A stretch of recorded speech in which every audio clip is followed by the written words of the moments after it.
You are now listening to Mark's Unexplained World by Mark the Medium from Hinckley Community Radio, a non-profit podcast radio station. Tonight's episode is about the mass murderer Andreas Lubitz. So over to you, Mark.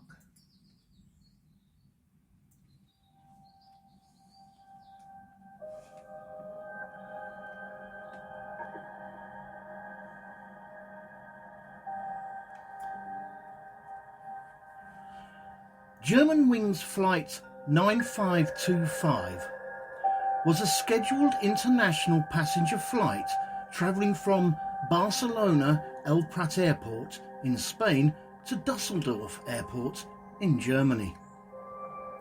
The flight was operated by a low-cost carrier that was owned by the German airline Lufthansa. On the 24th of March 2015, Germanwings Flight 9525 crashed 100 kilometres northwest of Nice in the French Alps. The crash was deliberately caused by the co-pilot, Andreas Lubitz, who had previously been treated for poor mental health, primarily with suicidal tendencies, and so he was declared unfit to work by his doctor.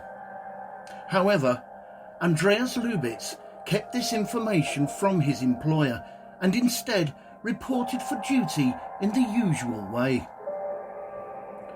Shortly after the Airbus had reached cruise altitude and while the captain was out of the cockpit, Andreas Lubitz locked the cockpit door and initiated a controlled descent that continued until the aircraft finally hit a mountainside.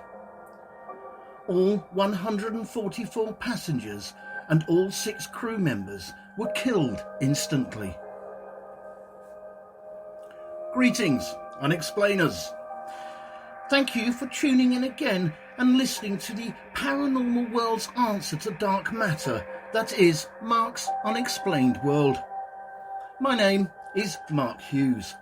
I'm a psychic medium, a true crime buff, and a man who is so full of bits of trivia that alone is a point not really worth knowing. And in this episode, I'm going to tell you about the story surrounding the mass murderer Andreas Lubitz. And this week's necessary disclaimer. This story is a tale that sadly involves mass murder, mental health, and an airline tragedy, so may prove upsetting to some. And as with all my podcasts, you listen at your own discretion. Also, all opinions and comments are strictly my own, but the facts of the case still remain. I also apologise if I pronounce anything incorrectly. My English, although it is my first and only language, is now going through a teenage phase and hates me and thinks everyone in the world is against it. So sit back, relax, as we go into this week's story. First, let's take a look at the aircraft and the crash itself. Germanwings Flight 9525 took off from runway 07R at Barcelona El Prat Airport on the 24th of March 2015 at 10:01 a.m. Central European Time, or CET. It was at that point running behind schedule by about 26 minutes. The flight was due to arrive at Düsseldorf Airport in Germany by 11:39 CET. According to the French National Civil Aviation Inquiries Bureau and the Bureau of Inquiry and the Analysis for Civil Aviation Safety, or the BEA, the pilots confirmed their instructions from the French Air Traffic Control at 10:30 a.m. CET. At 10:31 a.m. Central European Time, after crossing the French coast near Toulon. The aircraft then, without any approval, left its assigned cruising altitude of 38,000 feet and began to descend very rapidly. After its descent and subsequent loss of radio contact, the air traffic controller in France declared that Germanwings Flight 9525 was in distress.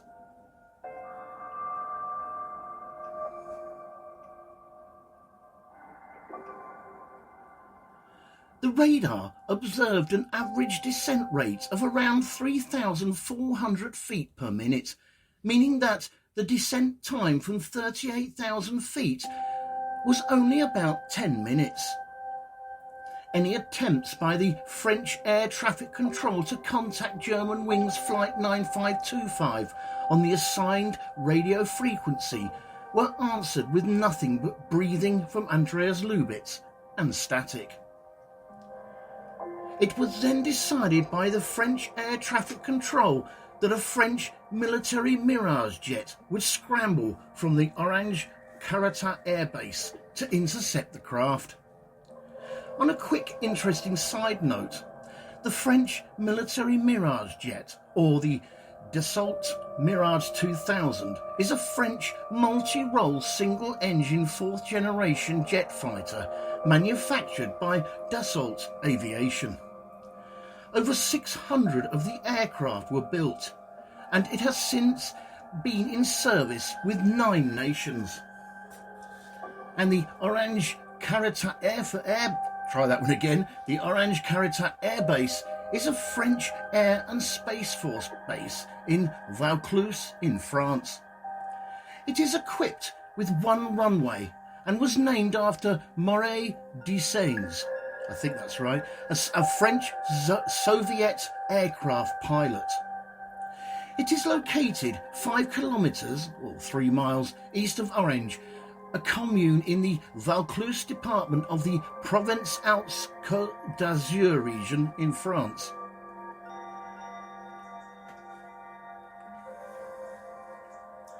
Radar contact with Germanwings Flight 9525 was lost at 10:40 a.m. Central European Time.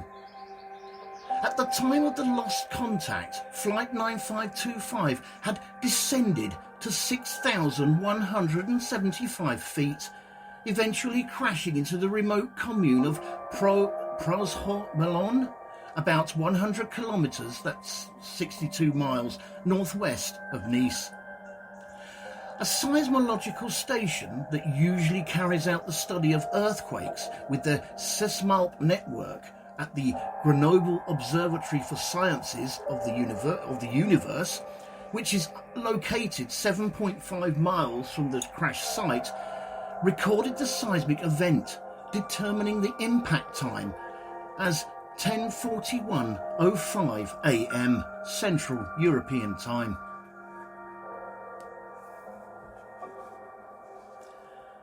The Grenoble Observatory for Sciences of the Universe, or OSUG for short, is an astronomical observatory in France that is attached to the Grenoble Alps University.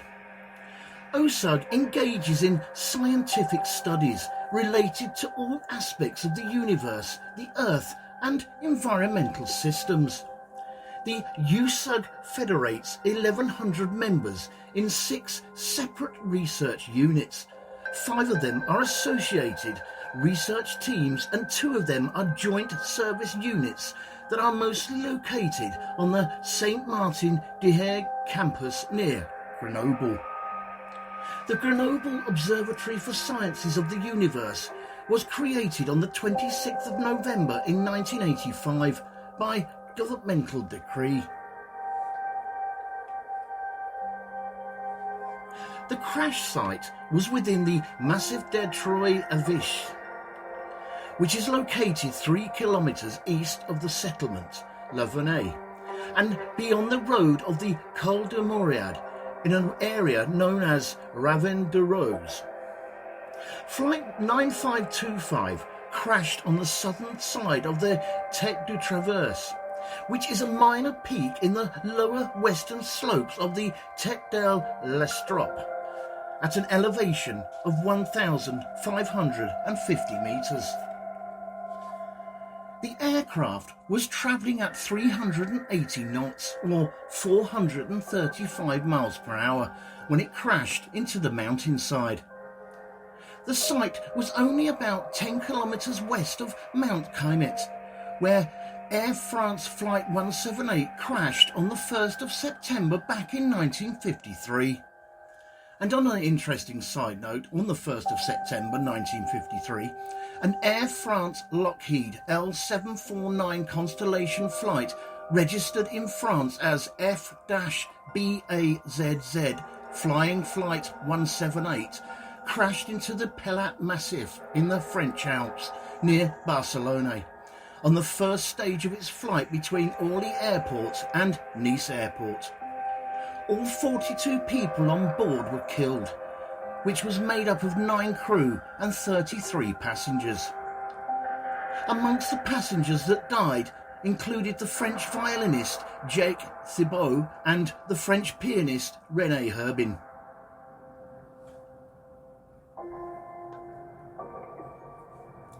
The National Law Enforcement Forces of France, the Gendarmerie Nationale, and the Civil Defence Agency of the French government, the Sécurité Civile, both sent out helicopters to the Tête du Traverse to locate the wreckage of Flight 9525. The aircraft had pretty much completely disintegrated, and the largest piece of wreckage found being the size of an average car. The personnel from one of the helicopters which landed near the crash site confirmed that there were no survivors. And the search and rescue teams also reported that the Airbus debris field covered approximately 500 acres.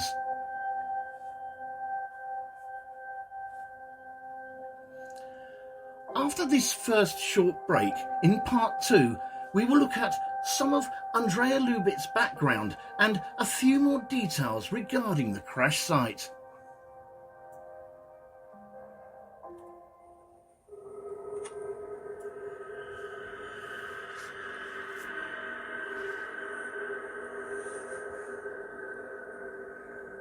This show is brought to you courtesy of Neil Packer and the Haunted Antiques Paranormal Research Centre. Find them online at www.hauntedresearchcentre.com or at 11 Regent Street, Hinckley, LE10 1AW. Open on Saturdays from 10 a.m. to 4 p.m. for guided tours of the haunted rooms at just £3 per person. Booking is essential at all times, and over 16s only, please, unless accompanied by an adult.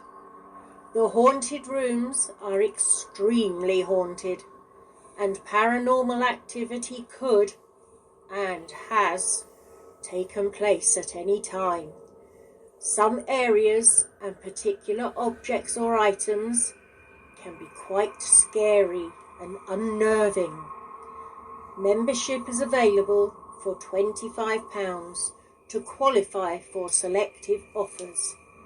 And why not download the app, available on both iOS and Android, for only $3.99, to keep up to date with what is coming up at the centre.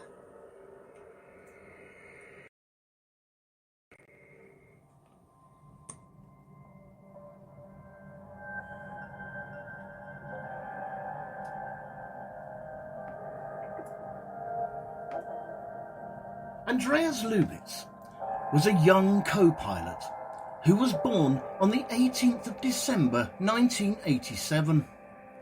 He first took to the skies when he was about 14 years old by joining the LSC Westerwald Glider Club which was situated back in his hometown of Montabaur in West Germany, before finally fulfilling his ambition of becoming a professional air pilot. According to club chairman Klaus Rake, it was at the LSC Westerworld where Andreas first learnt to fly in a sleek white ASK 212-seater aircraft, and then he went on to obtain his full flying licence. Andreas Lubitz lived at his parents' home in Montabaur, a small town not far from Frankfurt. His father, Günter Lubitz, worked as a banker, and his mother was a church organist. He was also known as a keen runner, competing in several races. Andreas Lubitz was described by his friends and neighbours as a quiet but fun-loving character who very much enjoyed his job.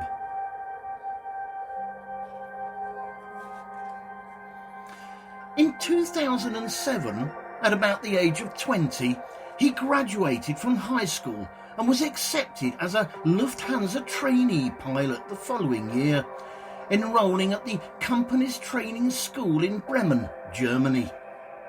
According to Lufthansa CEO Carsten Spohr, Andreas Lubitz had a break in training that lasted several months.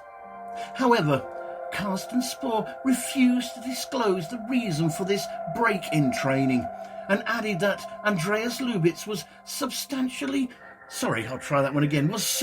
reassessed and had resumed his studies. However, the final report to the investigation of the air crash found out that the interruption was caused by medical problems.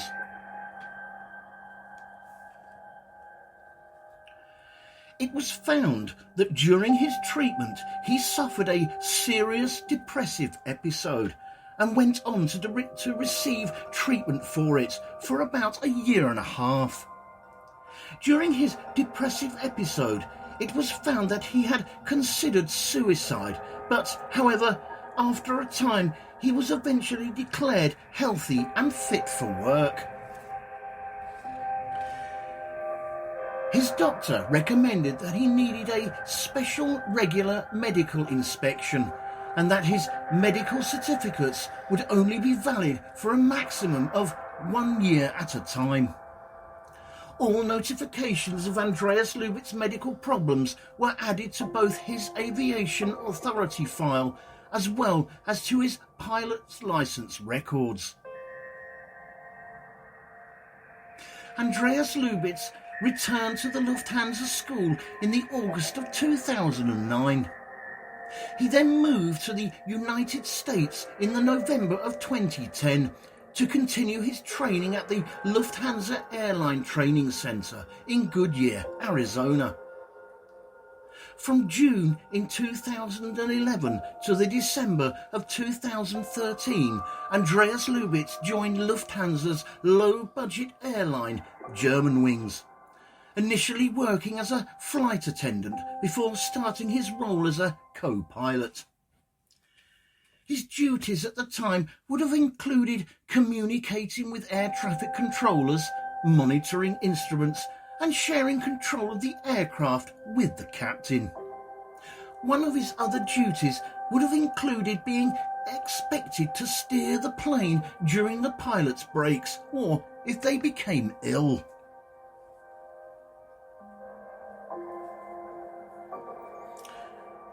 According to the German newspaper Bild, in an interview from 2015, a former girlfriend of Andreas Lubitz, who only identified herself as Mary W., said that he had told her, and I quote, "One day I will do something that will change the whole system, and then all will know my name and remember it." She also added, and I quote, "I never knew what he meant, but now it makes sense." She had also told the Bild newspaper that Andreas Lubitz took a break in his training due to reported burnout syndrome and had suffered nightmares, that his behaviour had scared her. also adding, and I quote, At night he woke up screaming, "We're going down," because he had nightmares. He knew how to hide from other people what was really going on inside.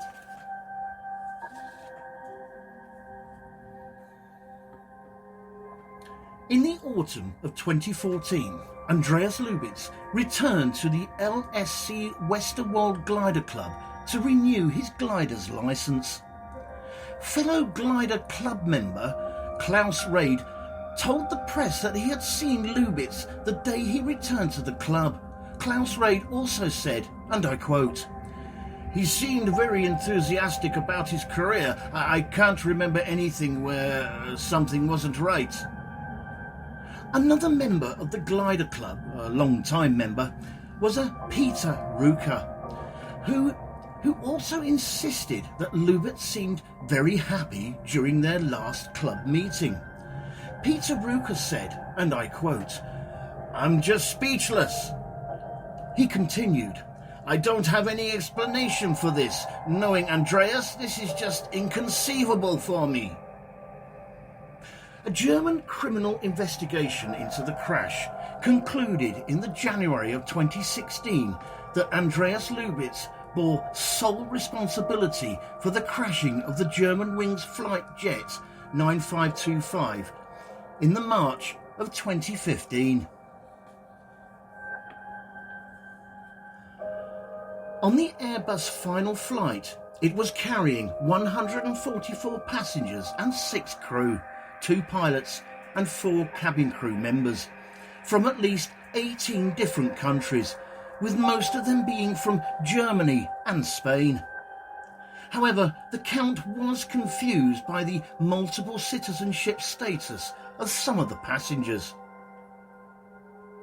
Among the passengers were 16 students and 2 teachers from the Joseph Kony Gymnasium of Halton am See, North Rhine-Westphalia, who were returning home from a student exchange with the Gaiola Institute in Linares del Vallès, Barcelona. The Mayor of Halton, a Mr. Bodo Klimpel, described the crash as, and I quote, "the darkest day in the history of Halton town." Also on the flight were bass baritone Oleg Bryjak and contralto Maria Radner, singers with the Deutsche Oper am Rhein. The French Bureau of Inquiry and Analysis for Civil Aviation Safety, or the BEA, opened an investigation into the crash.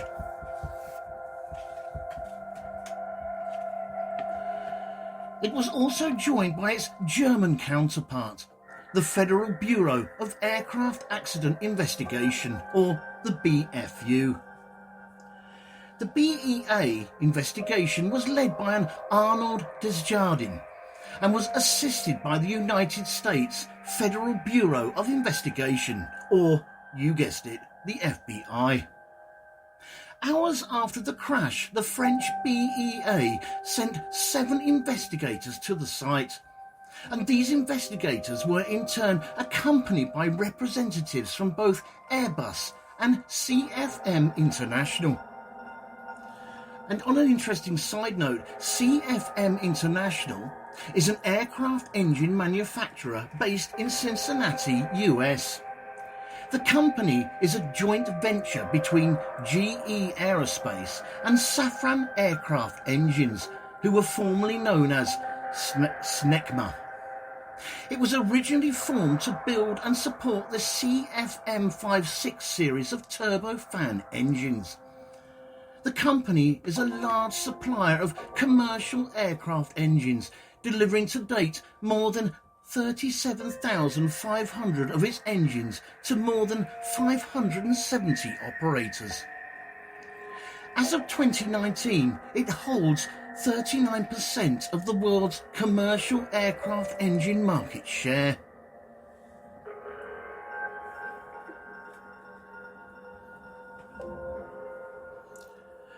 The cockpit voice recorder from the Germanwings Flight 9525 jet was recovered by the rescue workers and examined by the investigation team, and although it was damaged, it was still functional.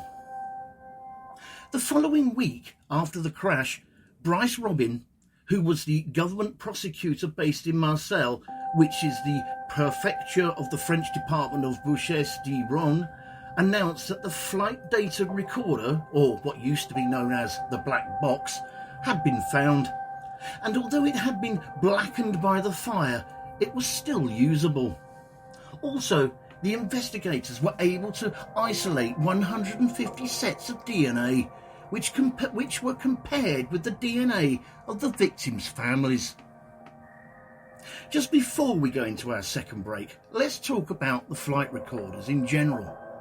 The flight recorder is an electronic recording device placed in an aircraft for the purpose of facilitating the investigation of aviation accidents and incidents. The device may often be referred to as a black box. This is considered to be an outdated name, as they are now required to be painted bright orange to aid in their recovery after accidents.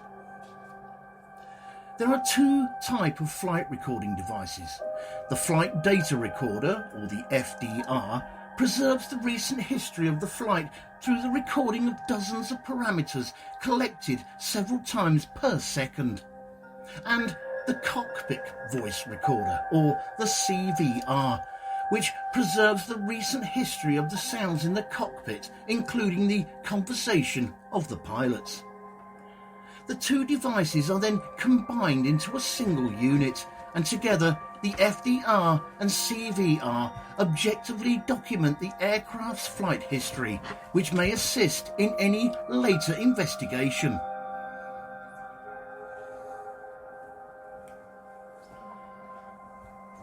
After this second short break, in our last part, we will look at the findings of the investigation into the crash and the consequences and aftermath to the airline's victims' families.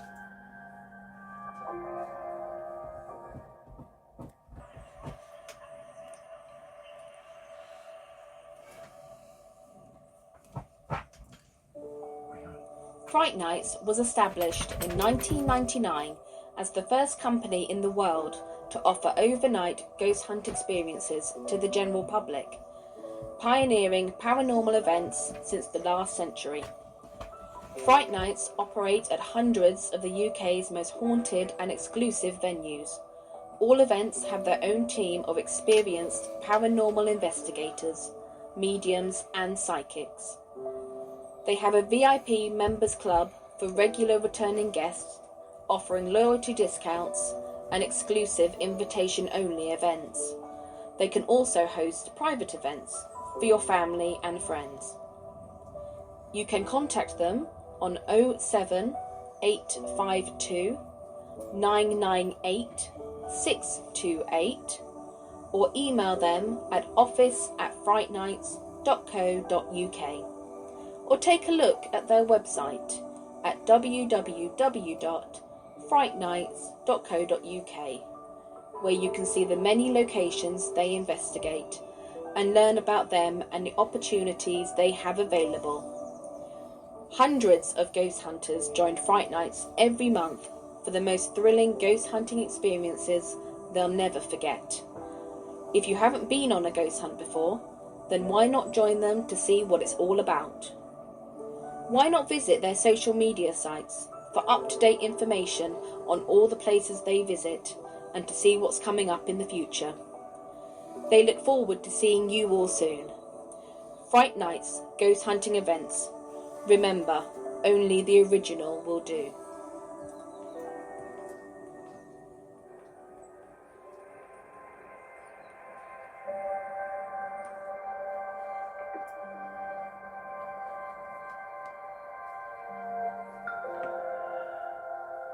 According to both the French and German prosecutors, the Flight 9525 crash was deliberately caused by the co-pilot, Andreas Lubitz.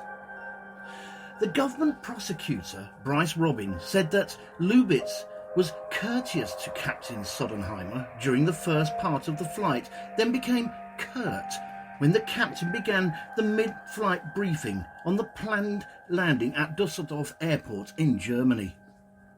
Brice Robin also said that when Captain Sodenheimer left the cockpit, probably to use the toilet, Andreas Lubitz locked the cockpit door behind him, thus preventing anyone else from entering to...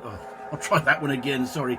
Andreas Lubitz locked the cockpit door behind him, thus preventing anyone else from entering to join him. I knew I'd get there in the end.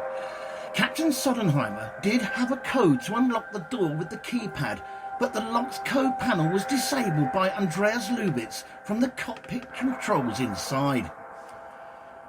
Having realised that he couldn't gain access to the cockpit through the door, the captain then requested re-entry using the intercom, but he received no response. Captain Sodenheimer then started banging and knocking on the cockpit door, but again there was no reply. The captain then tried to break down the cockpit door, but like most cockpit doors that were made after the September the 11th attacks, it had been reinforced to prevent any intrusion. During Flight 9525's descent, the co-pilot Andreas Lubitz did not respond to any of the questions coming from the Marseille air traffic control, nor did he transmit any distress calls. The government prosecutor, Brice Robin, said, and I quote, "Contact from the air traffic control tower, the captain's attempt to break in and Lubitz's steady breathing were audible on the cockpit voice recording." He also added, and I quote, "The screams of passengers in the last moments before impact were also heard on the recording."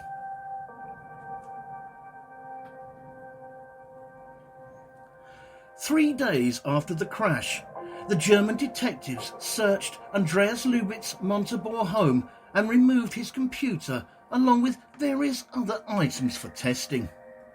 The German detectives didn't find any suicide note at his home, nor any other evidence that his actions had been motivated by either political or religious reasons. However, during their search, German detectives did find a letter written by his doctor indicating that he had been declared unfit for work. Germanwings stated that they had not received any sick note from Andreas Lubitz for the day of the flight. Various news accounts said Andreas Lubitz was, and I quote, "hiding an illness from his employers." I must point out here that under German law, employers do not have the right to access any employee's medical records. And any sick notes excusing people from work do not give any information about the medical conditions of the employees. So employers must rely on the employees to declare if they are fit for work or not.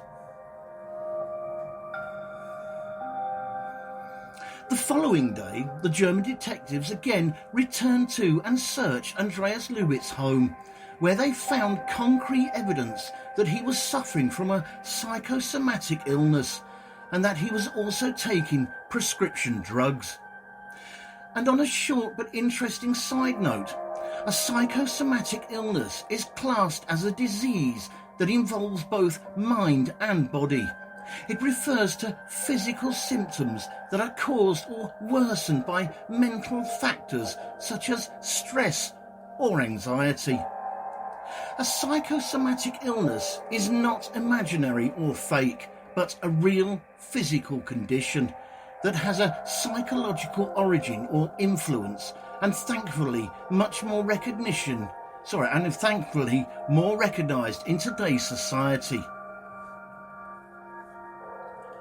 Criminal investigators in Germany said that Andreas Lubitz's web searches on both his tablet and computer in the days leading up to Flight 9525's crash included ways to commit suicide and cockpit doors and their security provisions. The government prosecutor, Brice Robin, said that the doctors had told Andreas Lubitz that he should not have been flying, but As I mentioned earlier in this podcast, medical secrecy requirements in Germany prevented his doctor from making this information available to the bosses at Germanwings.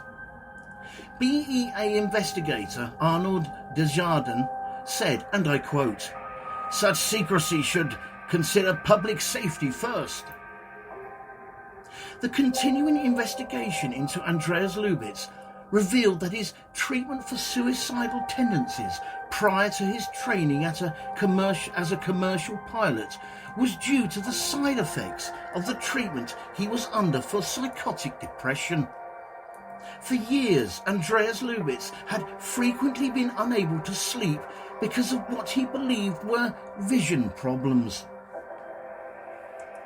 For years, over time, he had consulted with over 40 doctors due to his fear that he was going blind. Being motivated by the fear that blindness would cause him to lose his pilot's license, he began online research about methods of committing suicide before deciding to crash the Germanwings flight 9525 jet.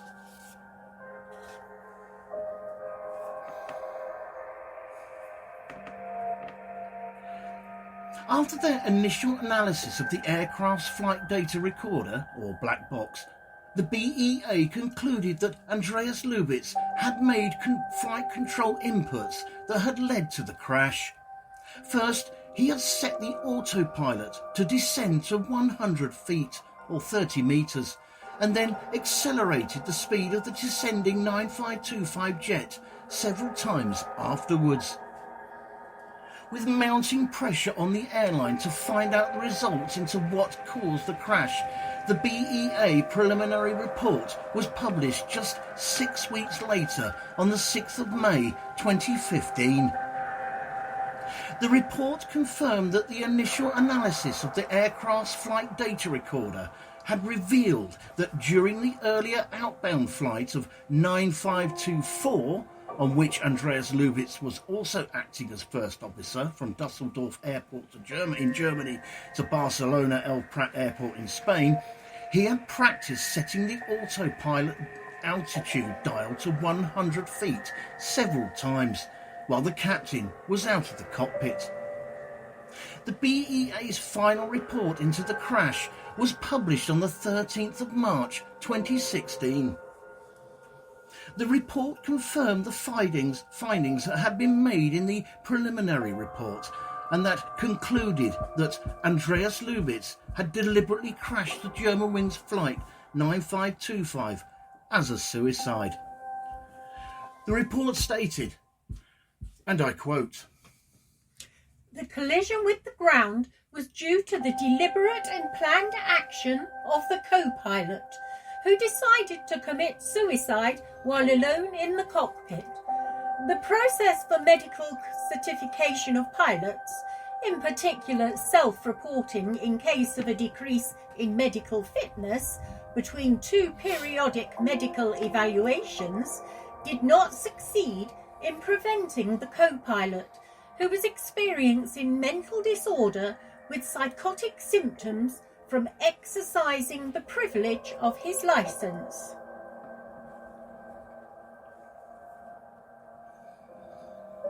The French minister, Bernard Cazeneuve, announced that due to the violence of the impact, little hope existed that any survivors would be found. The then Prime Minister, Manuel Valls, dispatched Bernard Cazeneuve to the crash site and set up a ministerial task force to coordinate the response to the incident. Lufthansa Chief Executive Officer Carsten Spohr visited the crash location the day following the crash. He said it was, and I quote, "the darkest day for Lufthansa in its 60-year history." Several Germanwings flights were cancelled on the 24th and 25th of March that year due to the pilots' grief at the loss of their fellow pilots and work colleagues. In the days following the crash, Lufthansa at first said it saw no reason to change its procedures. Seriously? Oh, dear. But then it did withdraw its earlier statement by introducing a new policy across its airlines, requiring the following. The presence of 2 crew members must be in the cockpit at all times.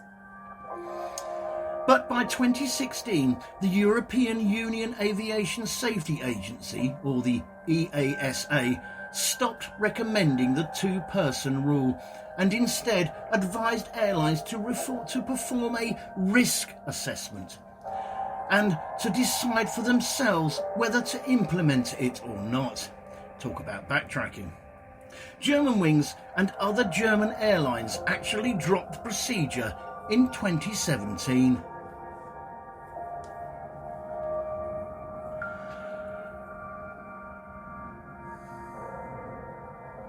The Germanwings parent company, Lufthansa, offered the victims' families an initial aid payment of up to €50,000, separate from any legally required compensation for the disaster.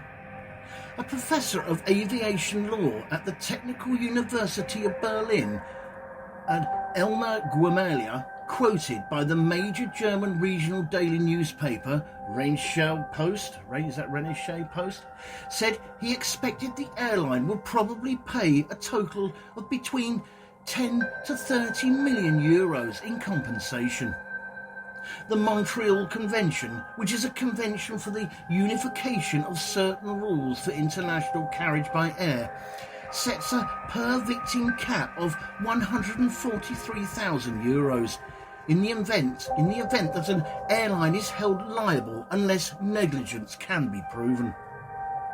The insurance specialist said that although co-pilot Andreas Lubitz hid a serious illness from his employer and deliberately crashed the Germanwings Flight 9525 jet, these facts would not affect the issue of compensation nor be applicable to the exclusion clause in Lufthansa's insurance policy. Lufthansa's insurance company set aside $300 million. That's 280 million euros, which is about £242 million, for financial compensation to both the victims' families and for the cost of the aircraft.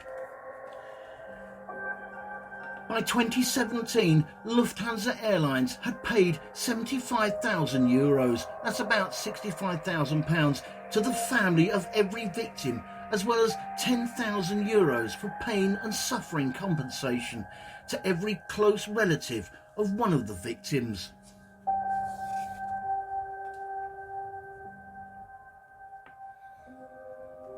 Soon after the incident, a memorial stone in memory of the victims was erected near the crash site in Le Venet. And in the following month, about 1,400 relatives of victims, senior politicians, rescue workers and airline employees attended a memorial service at Cologne Cathedral. The parents of Andreas Lubitz were invited to the service. However, they decided not to attend. The remains of 15 of the 16 school children plus their 2 teachers who were on Flight 9525 arrived in their hometown of Holton for burial 2 months after the crash. Residents at the town held white roses as the hearses passed the children's school where 18 trees, one for each victim, had been planted as a memorial. Meanwhile, in Dusseldorf on the same day, the remains of 44 of the 72 German victims arrived for burial. And in September 2017, a sculpture called Sonnenkugel, which, when translated into English means sun sphere, was installed at the site of the crash. The sculpture itself consists of 149 coloured aluminium plates, which form a sphere around a crystal-shaped column. The column holds 149 wooden spheres,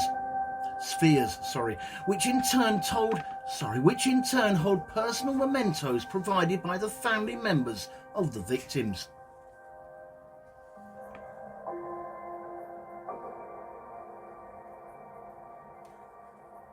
on the 24th of March in 2017, 2 years after the crash, the Lubitz family held a press conference in Berlin. Andreas Lubitz's father, Günter Lubitz, said that the family did not accept the official investigation's findings, stating that his son had deliberately caused the Airbus crash or that he had been depressed at the time. At the press conference in Berlin, he made his doubts public. He claimed that his son did have depression in 2008, but overcame the illness at least 6 years before the crash. And in 2014 and 2015, he did have frequent visits to the doctor, but only because of his eye problems. His father continued to say that his son had been a life-affirming person in the 6 years before the crash, and that they too were looking for answers. Andreas Lubitz's father also said that they were too stunned by the tragedy.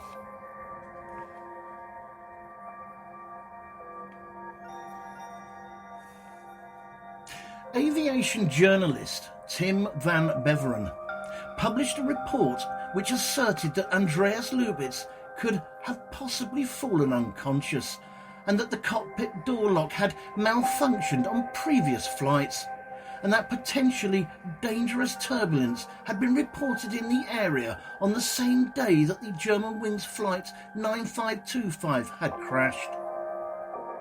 The journalist Van Beveren had been commissioned by the Lubitz family and was also present at the press conference. The timing of the press conference by the Lubitz family on the anniversary of the crash was heavily criticised by the families of the victims who were holding their own service of remembrance on that day. Andreas's father, Günter Lubitz, said at the press conference in Berlin that he specifically chose this date to be heard.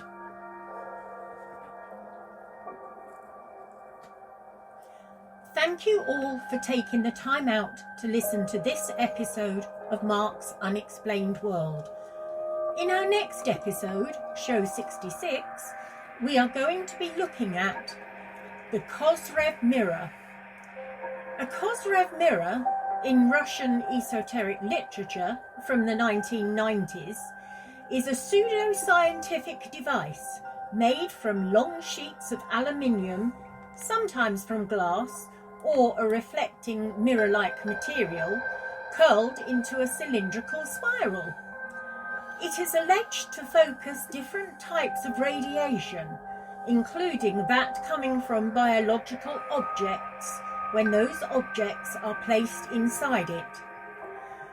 Kozrev mirrors were used in experiments related to extrasensory perception, or ESP, conducted in the Institute of Experimental Medicine of Siberia, the division of the Russian Academy of Sciences.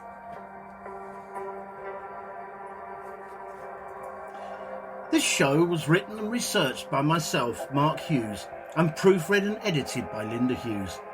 The actors in this episode were Mark Hughes, Linda Hughes and Denise Pooler, with special thanks to Neil Packer and the staff at the Haunted Antiques Paranormal Research Centre in Hinckley, and a big thanks to everyone for listening. Mark's Unexplained World, because there's more to the third eye.